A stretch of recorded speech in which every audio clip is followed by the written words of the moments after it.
Hey everyone, thanks for joining us on Faith in the Fold, a podcast for ministry, biblical studies, and Christian living. I'm your host, Kevin Burr. In today's episode, I sit down with longtime preacher and minister Fate Haygood, the pastor-teacher of the Metropolitan Church of Christ in the greater Los Angeles area. Now, given Fate's many years of service in one form or another of congregational ministry, I wanted to ask Fate, what's one piece of advice you'd give young ministers?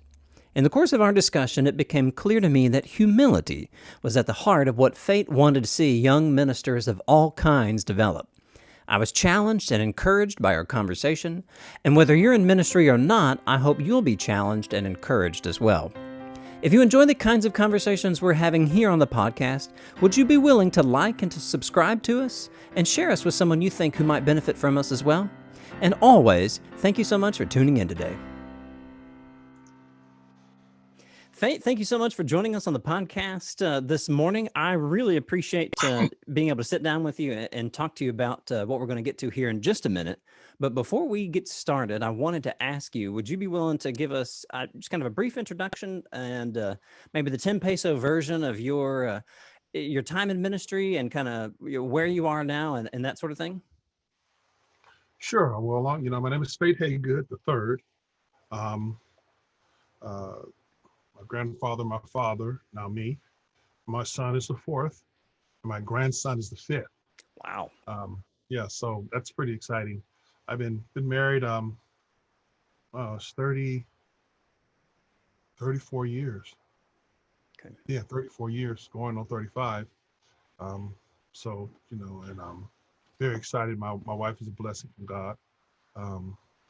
I've been preaching since I was about 15. Wow. And I've been in full and or part-time and or modified ministry since I was around, I guess, 20. Went to Southwestern Christian College in Terrell, Texas. Mm-hmm. And then I went to Lubbock Christian. I also went to Cal State, Dominguez Hills, and also a place here called the Bay Area School of Preaching. A gentleman was there, which some may know is his name was Chuck Ferguson. Just a smart dude. His brother's name was Everett Ferguson. So I've heard of that guy. Yeah, most people know his brother. Right. I've got a shelf full of his books over there. Yeah, I bet you do.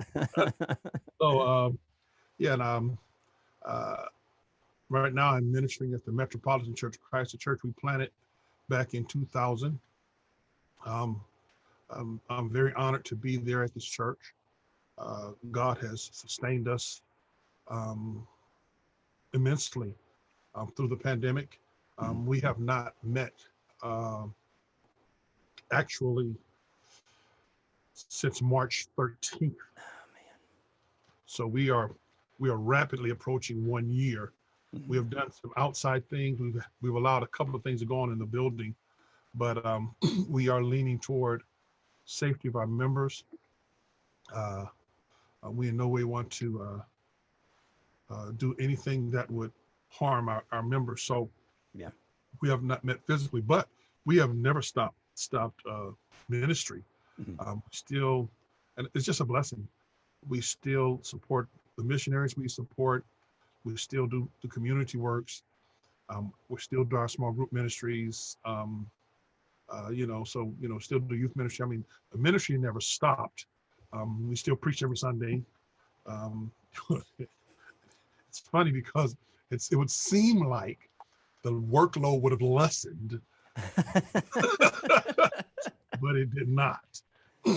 It did not. So yeah, it seemed like this time last year, preachers and ministers, especially at smaller churches, but just across the board, suddenly had, if they weren't already doing this, those preachers and ministers suddenly had to become TV producers overnight. Yeah. And figure out, okay, how I've got this nice camera on my phone. Now I need to put it to good use. Yeah. The learning curve was steep. It was steep. Especially for African American churches. And I know many white churches too. But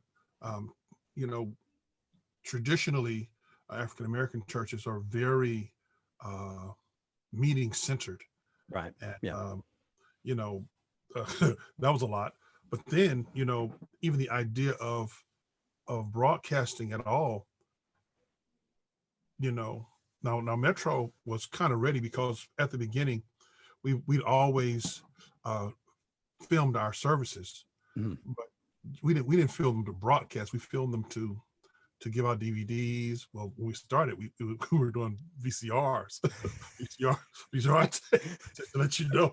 I mean, so that we still have I still have a stack of VCR from our from 2000. But anyway, so I we think the always Smithsonian was looking for some of those. well, we have some. So when we started, man, it wasn't that it wasn't as much a leap for us, Sure. uh, Yeah. but and we were all already a small group based ministry. That's great. So, but I just remember all my friends, especially some of the older ministers, white and black and other, Mhm. who were Sunday school, Wednesday night Bible class, and trying to transition was just a bear, Yeah. you know. Yeah, just a bear, Yeah. man. Yeah. I can look back and see just some of the some of the very first things that I was doing. I was using just the stuff that I had. So like, my laptop's built-in camera and the Yep. headphones that came with my phone because it had a built-in mic.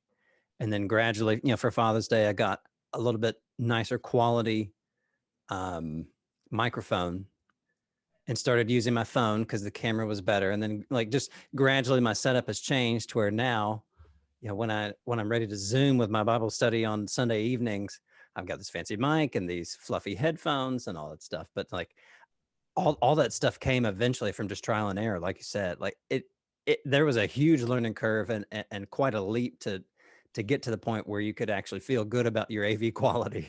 Absolutely, Yeah. absolutely. And we do praise and worship team, so Mhm. um, that's a bear. Yeah. Trying to because it sound one way, in the room, but then when you listen to it, like, wow, that's horrible. Well, has he been flat this whole time? Yeah, exactly. Yeah. Yeah. Well, it sounds like though that out there in Metro, help us folks who aren't necessarily very familiar with California, other than knowing where the national parks are. Where is Carson in relation to Los Angeles? Is it in the greater metropolitan area of Los Angeles? Yeah, yeah. Carson is one of the cities in Los Angeles County. Okay. It is in it is in the southern part of Los Angeles County. It is not on the water, but it is near. It's right next to Long Beach, Okay. which is Long Beach, San Pedro. All those places are right on the water. Yeah. Um, it's bordered by Compton, where I live, Okay. Gardena, Torrance. So yeah, it's in the southern part of Los Angeles County. Yeah. And not accounting for traffic, about how far away are y'all from Pepperdine's campus? Not accounting for traffic. Or not accounting for traffic, yeah. Yeah, that's not something you say in LA. But on a clear day, Yeah. 40 minutes. Okay. All right. So with traffic, maybe a couple days. Gotcha. Well, Fate, you mentioned that you had been in ministry for since you're about 15, Oh, and you are you're not 60. We'll say that you're not 60. not that. So I think it's fair to call you a veteran minister, a seasoned minister, whatever polite term we can come up with. That's funny. To say. Uh, The question, really the big question that I wanted to ask you today, and we could kind of wrestle with a little bit, is this: what's one piece of advice you would give for young ministers? And it can be ministers of any shape or size, but what's one piece of advice you would give for young ministers? Oh wow. But it depends on where the young minister is. If he's just starting, be humble, shut up and listen. Mm-hmm. be humble, learn, and be observant, you know, and just because when you're younger and you're not yet in ministry, you think you know stuff, Mm-hmm. but you really don't. And it's not that you're dumb or stupid or no, it's usually quite the opposite. You're extremely intelligent, extremely intuitive, um, but the problem is you don't have a experience based or latitude of life to understand. I'm not even talking about nuance. I'm not even talking about the nuances of ministry. You don't really even understand the nuts and bolts of ministry. So you listen. Um, you're going to read, you're going to study, you're going to do those things, but you've got to be observant. You've got to listen, because if you don't, the things you didn't listen to, it will not make them go away. It will not make you, immune to the effects. You will pay for them. So Often in more ways than one. absolutely, Yeah. absolutely, absolutely, Yeah. absolutely. I You mentioned this word, be observant. Yes. In your early years growing up as a young minister, who were the kinds of people that you would observe? Oh man, probably the wrong people. Uh, I mean, the wrong people for realistic expectation. Okay. Uh, I was, I guess, you're talking about the the 70s. Mm-hmm. So, you're talking about the 70s, 76, 77, 78, into the early 80s, and I was a preacher groupie. I would go to the gospel meetings, the revival meetings, the tent meetings. Um, I would try to look like them, walk like them, the whole nine. Um, you know, Yeah. because I don't know if it was the same experience for you, but for me, in my experience, that's the time there were gods in the church. Um, these guys were bigger than life, Mm-hmm. um, and many of them deservedly so. Not to diminish their humanity. What I mean is, these guys would come into a city and baptize 200 people in a month, and they would literally baptize an entire congregation in 1 month, Mm-hmm. and then go to the next city, to the next revival for a month. So these guys were just incredibly effective. Mm-hmm. And so if that is, you know if that is your standard for, you know uh, and the way they would do it, and they seem to be quicker, faster, smarter, stronger, more courageous than anybody. They were unflappable. um, and so if that was your goal, well, problem is, after the 80s, well, actually during the 80s, the culture of America started to shift dramatically. Mm-hmm. um, the culture literally, to this day, would not support that level of supermanism. Mm-hmm. um, uh, the culture today um, would have, uh, it was a different environment. The navigating modernity, where there was answers, and the question wasn't not whether or not there were answers. There were answers, and we were able to, through debate and through human endeavor, get those answers. And so the question was not whether or not one of us was right or was right or wrong. It's that which one of us was the most right. Yeah. It was who was the most right. We already agreed, Baptist, Catholic. This was our standard, the scripture, and we in Church of Christ, some of us who are kind of new jacks, we kind of push back against the whole Sini idea, the command, example, necessary inference. Mhm. I think because we are historically ignorant, we think that was ours. No, that was kind of how everybody interacted with information during modernity. It was a scientific method, and everybody had some method like that.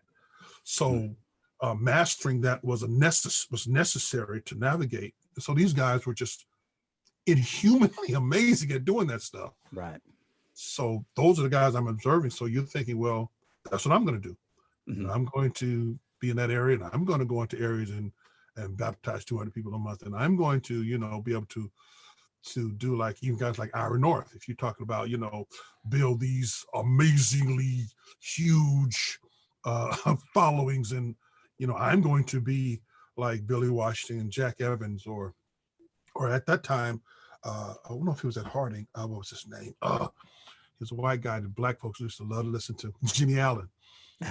Yeah, Jimmy Allen. Yeah. I'm going to be like Jimmy Allen, or I'm Yeah. going to be. But those guys, regardless of how we want to rewrite their history, because we love to rewrite history, those guys were giants. Right. So I, when I say I was observing those guys, I was learning their arguments. I was learning how they approach the text, everything. Mhm.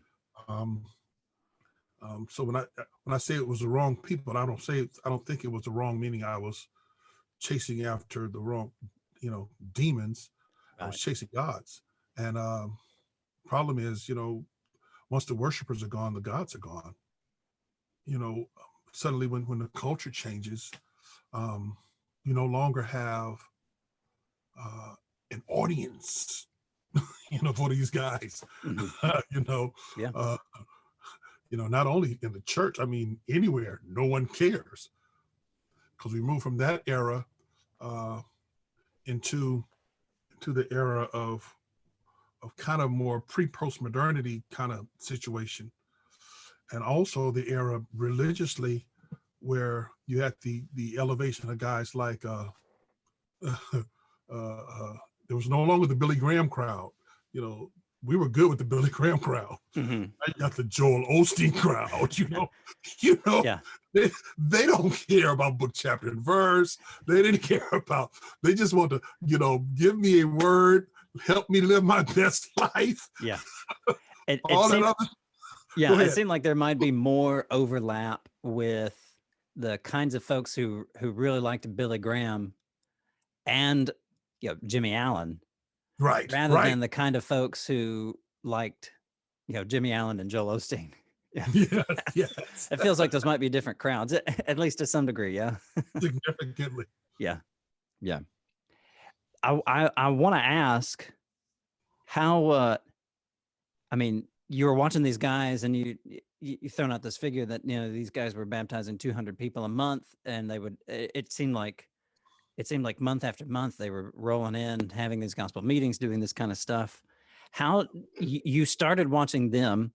I'm assuming, and correct me if I'm wrong, but I'm assuming that you eventually realized that those were unrealistic expectations.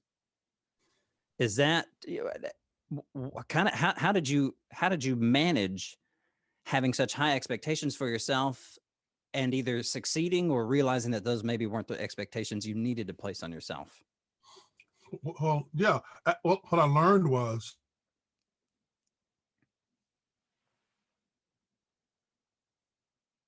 were incorrect because my gift set was significantly different than those guys. Mm-hmm. And my situation of life was significantly different than those guys. So, me trying to minister in that space, in that way, it was not something I was going to be able to do. My gifting leaned to other areas. The problem is I didn't have anybody who I saw who looked like that, who walked like, well, I think God was pushing me. Okay. That because of the way I was raised by those guys, by many of those guys, who personally knew me, and this day, those guys, still know me. Those who are still alive. So those guys kind of raised me, but I was also raised by my mom and some other friend. I don't know if you know Kenwood Vore, and guys and guys like Chuck Ferguson and others, very independent thinkers. Mm-hmm. Um, not pigeonholed. And believe it or not, the funny thing is, many of those guys were very independent thinkers. And they would tell me, I remember Brother G.P. Holt. He's going on to be with the Lord, but he was one of the luminaries during that time. He told me, he said, son, listen, no matter what, you stay with the Bible. You may, we may agree or disagree. You just stay with the word. And wherever that takes you, that's where you go. Mm-hmm. It may or may not line up with what we're talking about. He even talked to me about race relations in that way. He said, my generation will not be able to heal these wounds because we've been hurt too much. Mm-hmm. And we know we need to, but we can't. Our wounds are still too open. He said, that means your generation is going to have to walk in it. And Arn Hogan told me, again, same thing, son, just stick with the book. And he walked it out that way. He was so pioneering. So many firsts that I grew up under. At least as far as African American churches, the first citywide, well, actually countywide bus ministry, the first radio program, the first international chorus, the first woman educational director, the first female ushers. I mean, there was so many first with him. He was so pioneering. People only saw him in one area. They saw him, he would come into areas and beat up on denominations. so they figure, they pigeonholed him, said, well, he's right. that guy. Yeah. But he really, he was so broad. Right. And so when you talk about of me trying to walk in that, what transitioned me was my expectations were tempered by the independent spirit that those guys gave me. Mm-hmm. So there was tension between the two, but I leaned more into what I felt God wanted me to do more than my expectations of myself. Mm-hmm. If that makes sense. I think so. I've got paper and pencil here because I'm making notes of things that I want to be sure to mention. It seemed like, just kind of recap, it seemed like you had some set of expectations based on how you would observe these luminaries as you described them earlier, and then you had these other folks that you mentioned who maybe they took a different approach or something along those lines, but it seemed like those guys helped you temper your expectations, or maybe helped you discern maybe better the way that you would serve God as a minister, or the path that you would take, or the temperament that you would have, something along those lines. Am I kind of getting that right? Well, that's pretty close. I wish it was as smooth as that. But you mean you had some bumps in your ministry? Oh my God. Yeah. So, I mean, it was not, it was not a clean, but I remember when I was first going to Southwestern Christian College, because at that time when I went, it was known as just, not necessarily pejoratively, but as a preacher meal. They were just kicking out preachers, and a certain type preacher. Yeah. But every school has that kind of a vibe. This is a Harding guy, or this is a, Sure. Yeah. And one of my mentors, he told me, Kenwood told me, he said, man, I'm not worried about you though. He says, because you're just a different dude. So you're not going to go there and come out being them. You're still just going to be you. So go there and learn everything, and I learned a lot. But he gave me the stamp of approval. He said, I'm not worrying about that. But little did they know, little did I know the kind of path I was going to take because of my experiences. Um, you know, Yeah. Little did they know. I remember so many things. I remember there was a guy. I don't know if this guy's even still around. This white guy. His name is Jeff Nelson, and he had a group called Covenant. Jeff Nelson and Covenant. Okay. And he was around the same time that the group Halal came around with not the guy who's these Halal anyway, but Jeff Nelson was going all over the country. He had this group of hymnals, not hymnals, but little bitty hymn books. Yeah. He was teaching all these worship songs, right? Mm-hmm. And he was going from town to with his worship team, but he wasn't doing it in churches. He would come into town, he'd ask all the church to come together, and he would have his worship team up there and teach all the parts, and he did that. And it affected me. That affected me. My growing up being a singer affected me. Just so many experiences, which made me think that what we do, we could do so much better. Mm-hmm. I'm still not the guy who wants to bring instruments into to the assembly. I'm not that guy. I'm not beating up people who use them, but I'm not that guy. Mm-hmm. I just think what we do in preaching and teaching and ministry, without changing the core of who we are, this is so much. We can just do it so much better, But yeah, Sure. yeah. Yeah. Let me ask to bring us back to the first piece of advice you gave. Be humble, observant. I think you put it pretty poetically. Shut up and listen. Yeah. something along those lines. Yeah. Can you think of a time or a couple that really stand out to you when you put that into practice and it paid off? Oh, wow.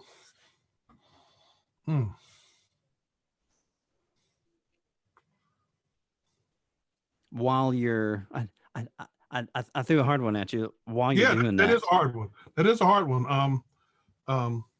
Because I can think of times when it didn't pay off. And isn't it often the case that it's a lot easier to come up with the ones that the negative that we didn't do what we needed to do? Yeah. Yeah. But there have been times when I have just shut up and listened. I mean, even when I didn't agree. Mm. I wish I could remember this guy's name. He was doing a lecture at Pepperdine. He was a member of the Church of Christ, but he was one of the leading Greek scholars in the world. I think he was teaching at Yale or something. Okay. And he was doing this thing on women's roles. Mm-hmm. And at that time, this is probably early 90s. Still a really hot issue, especially back then. And very controversial then. Yeah. I mean, it was, it's still a hot button a little now, but it was very controversial. Yeah. And so I was sitting there listening to him, and I just shut up and listened. Mm-hmm. Because I didn't necessarily, I didn't even agree with his conclusions, but I most certainly was not on a level to be able to dispute his findings. He was this worldwide Greek scholar. Yeah. There was no way I could challenge him on the languages. I just shut up and listened, and come to find out, I think some of the things he was saying were right. Now, some of them, I still don't believe all the stuff he was saying. Sure. I think I have a give and take relationship with academics. Yeah. But hey, that's or that in itself too is a great example. I mean, that puts into your perspective, or that gives us a concrete example of something else that you had mentioned too. In addition to shut up and listen, you mentioned be humble. Yes. And you just stated that, with this particular issue of, Greek language and whatever, you didn't think that you were able to challenge him, at least not substantially.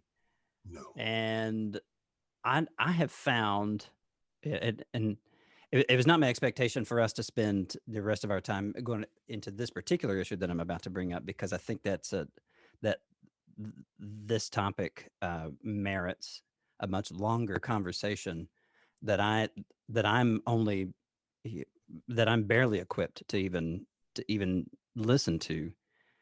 But I have had to put into practice this notion of be humble and shut up and listen, um, in Christian love, right? Shut up and listen in Christian love. Um, Absolutely. Yeah. Yeah. I've had to put that into practice when I hear the experiences of my brothers and sisters in Christ who look different than I do. Sure. And it has been uncomfortable in a lot of ways, because I would love to say, well, surely this is not the case, or maybe just X, Y, and Z, or da da da, and all that, trying to explain, trying to hope that, no, my beloved institutions aren't guilty of that. No, these people that I like can't be so insensitive, and so on. And what I have found is that people that I love and respect dearly, and have spent, in seasons of my life, spent significant time with, have a different perspective than I do. And the best I can do to start off with is what you said: be humble, shut up and listen in the love of the Lord, and be Yeah. observant and see how they handle themselves. Yeah. Absolutely. Yeah. Absolutely.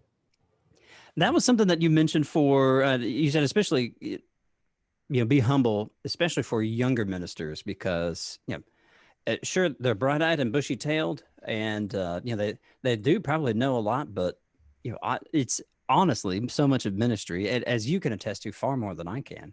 So much of ministry is understanding, just understanding life Yes. and life experience and learning from life experience. What's something that you would say to somebody who is maybe kind of in middle career, or say they're still fairly young, say they're in their 30s, but they've been doing ministry for 10 or 15 years? I mean, that's not out of the question too. A lot of these guys Right. who are youth ministers, Absolutely. they either stay youth ministers or they transition to becoming associates or preaching ministers. Guys that got jobs out of college or fresh out of grad school, they've been in ministry 10 or 15 years. You got something that you would say to those guys, in addition to be humble? Well, sure. If you've been in ministry a while, and you are are in that area, one piece of advice I would give you is to keep learning. Mm-hmm. Understand, and I hope we aren't at odds at this, you and I, but understand that much of your training will be at odds with where you are with your reality. What I mean is this: is that your training in the academy is often completely decontextualized from what you actually have to do in ministry. It does not mean that because I actually believe in academic training, but so it does not mean that. Right. But it does mean, though, that the agenda of the academy and the agenda of the church are not lockstep. Right. That Yeah. that what you are doing in a church context may have zero to do with an academic who is trying to stay relevant. Mm-hmm.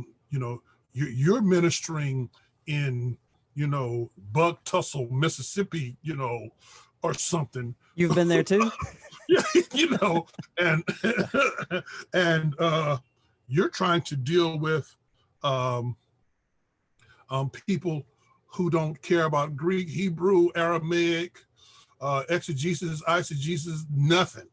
They Right. just want Jesus and and red soda water and and lima beans after service, and Mm-hmm. that's and they need for you to preach them in such a way that is within the context of their lives, They don't care about all of your pet issues. They don't care about your struggles with instruments. They don't care about your dealing with gender issues. They don't care about any of that. Um, and the question is, are you going to be able to be a steward and a servant to people in that? Are you going to be able to transition from that? It doesn't mean that your training is irrelevant, because a lot of your training will most certainly help you. Yeah. But are you going to be able to, in this environment, still effectively minister? Are you going to be able to serve God's people? Or are you going to say, well, then I need to leave because this is not for me?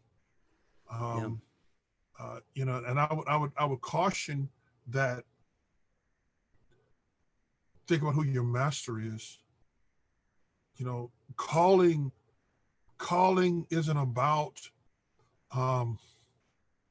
accolades, or calling isn't about being keynote on the lectures, or whether or not you can get some dude like Kevin to write the introduction on your latest book, or that's not what calling is about. Calling is about taking people who are lost to being found, and taking found people to be disciples of Jesus Christ, vibrant disciples of Jesus Christ. And that may look completely different in Buck Tussle. Grow where you're planted. Yeah. I mean, and I find a lot of guys who are in situations like that, and they are so caught up in their personal struggle that they aren't able to see not only the priestly call, but the prophetic call in their pastoral call in those kind of environments. They spend all their time ruminating over woe is me, and these people don't understand, but they don't have to understand. Yeah. They really don't. What they have to do is they have to become the kind of disciples within that context that can bring other people to Jesus. Mm-hmm. And that's what I would tell them, concentrate on being effective where you are. I mean, then if you're not, again, it just may be a bad ministry fit. If it's a bad ministry fit, okay, you may have to move on. Yeah. But often it's not a bad ministry fit. It's a bad expectations fit. I'm seeing a common thread here. The very first thing you said was be humble. And then, this next item that you mentioned to folks who are kind of mid-career in ministry, learn to be effective where you are. In order to do that, I think humility is an absolute necessity. Yes. Yes. Yeah. Yes. Fate, I liked what you said here. I'm gonna summarize, because I wasn't able to write that fast. Who still uses paper and pencil, right? But that's what I've got here. Calling isn't about accolades. It isn't about getting invited to give the keynotes. Calling is about taking lost people to be found, and found people to become better disciples of Jesus. Yeah. Man, what a great reminder for the necessity of being humble. Yeah, man. I mean, isn't that kind of what isn't that kind of the Jesus model? I mean, when you think about preparation, and and him, when you look at his resume, he could have been really high-minded. Sure. Yeah. Instead, he emptied himself. Right. Yeah. Yeah. So, yeah. Yeah. It's interesting. I can see to some degree my own what you've said. I can see that through the lens of my own experience a little bit. Like I would hope most of us would be able to. They would be able to measure kind of what they've done with what you've mentioned here. I got my MDiv at Harding School of Theology in Memphis, and thinking at the time that I was going to eventually, teach in one of our church affiliated schools.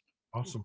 And as I went through that, I was in, like, I tried in my congregational ministry class and, my, sermon develop and delivery class. And, like I put forth the effort to do what I needed to do. But the kind of stuff that really got me excited was taking classes with, guys like Rick Oster and Alan Black, the guys that taught the New Testament, classes. And so when I went on to get my PhD, I was, I was not in that program very long until I realized that to really be the kind of teacher that I envisioned myself as wanting to be, that I kind of identified, that was part of my identity, was wanting to teach at that level. If I was really going to do that, I needed to, I, I had a sacred duty and a holy obligation to dig into the little church that was near where I went to school.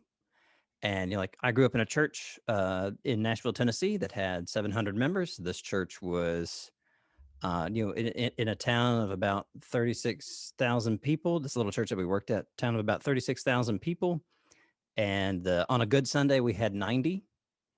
Very different kind of congregation from what I grew up in, but I learned how to do gradually the kind of thing that you had mentioned, was to be, at least I'd like to think that I learned how to do this kind of thing that you mentioned.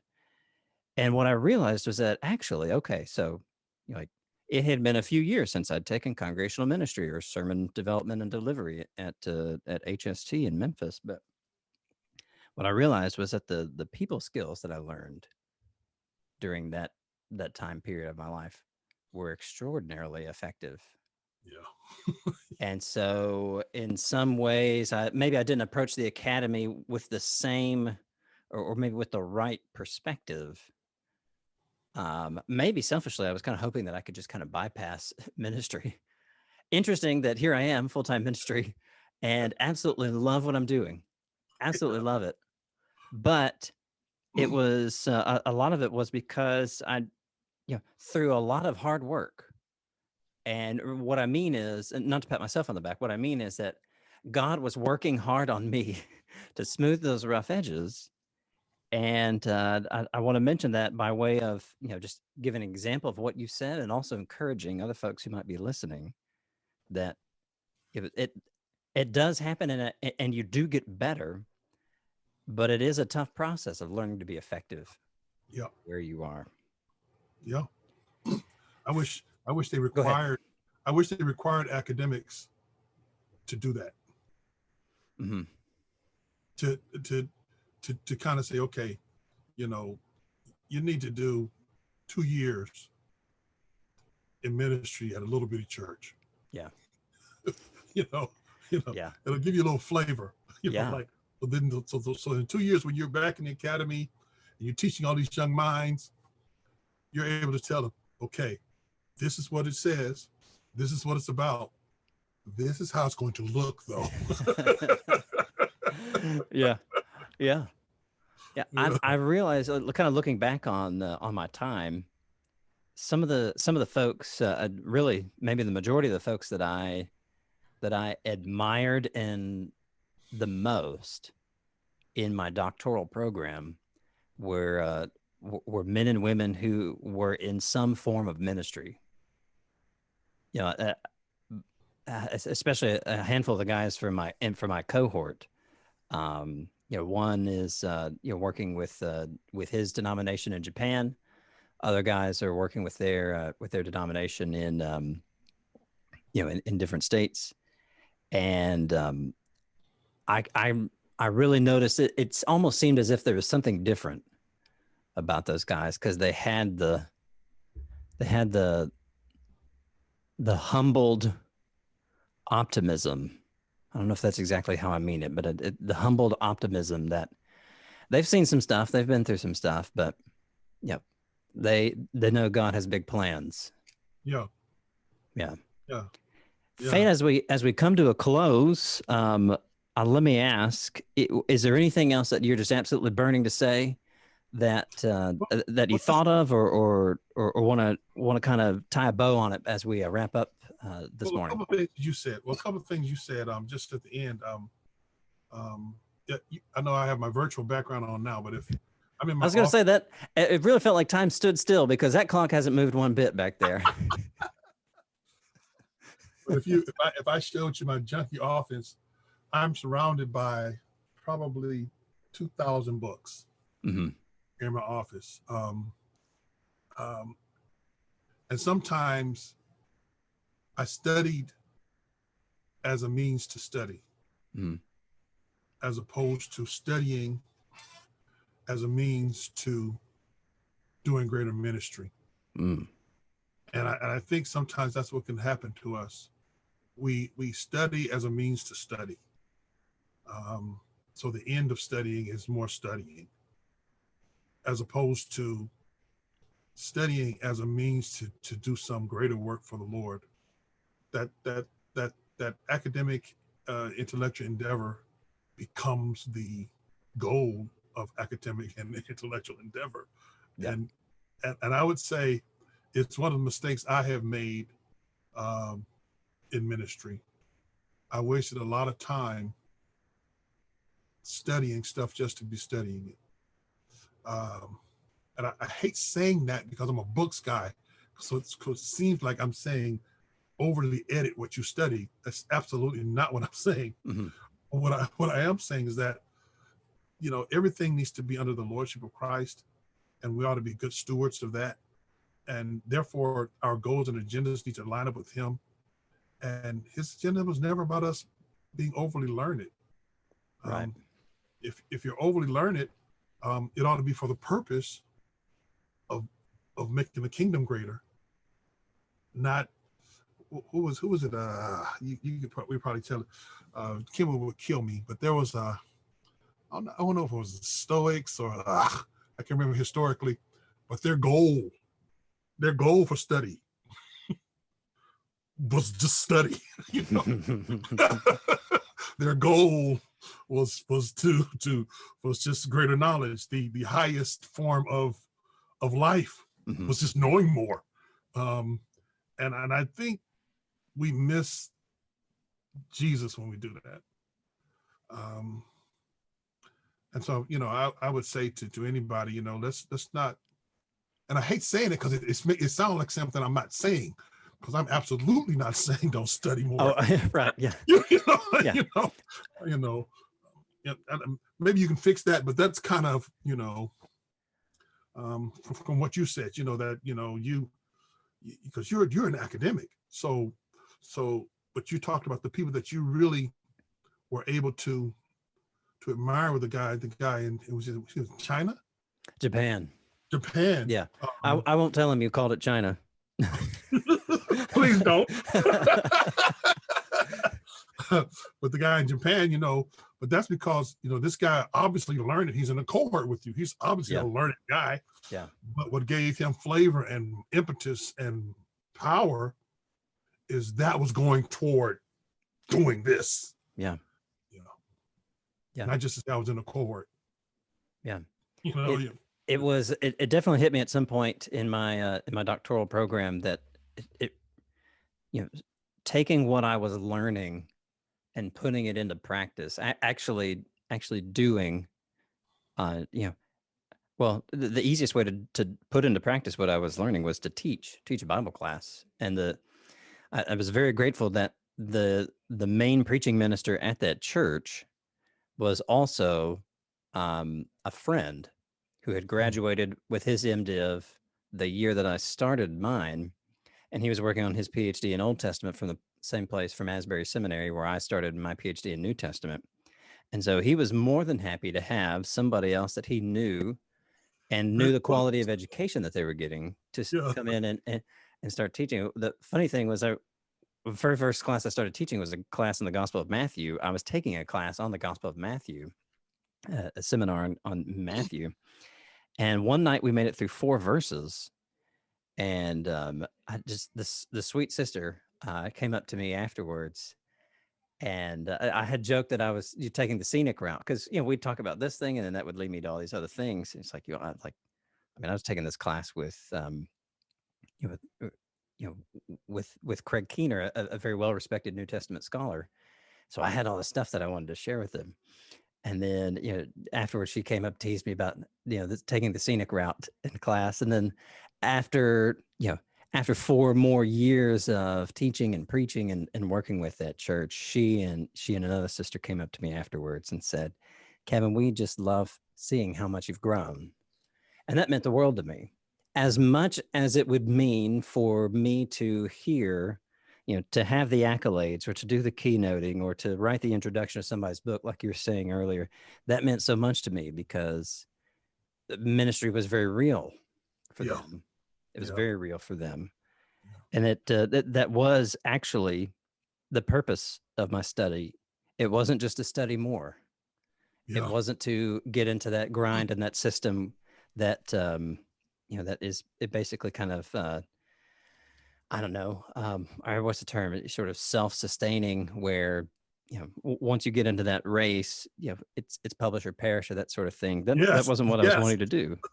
Yes. Yeah. Yeah. Absolutely. And I have friends who are there, and I get it. So, like I said, I'm not knocking it because it takes a serious amount of discipline to do it. Very much so. You get into this, I got to find, and some of them I have to find a new thing.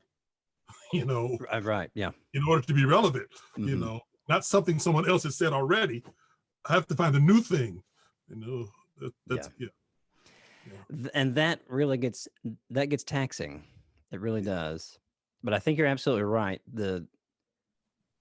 As you mentioned, a book's guide, and you can see my bookshelf behind me. I've got my other 2 over there on the other side of the office. It's definitely a worthwhile pursuit. And, that's another example of being humble, I would think, is sitting at the feet of these men and women, these scholars who have gone on and been able to study things to a degree that I haven't been able to study. And the trick, the go and do likewise part is actually learning how to communicate those ideas in a way that feeds the flock that we're serving. Yeah. Well, Fate, I want to say thank you so much, sir, for your time this morning. I have really enjoyed our conversation. I don't know that you intended to mention things that had this common thread of being humble, but that's certainly a valuable takeaway for me, and many of the other things that you mentioned. You've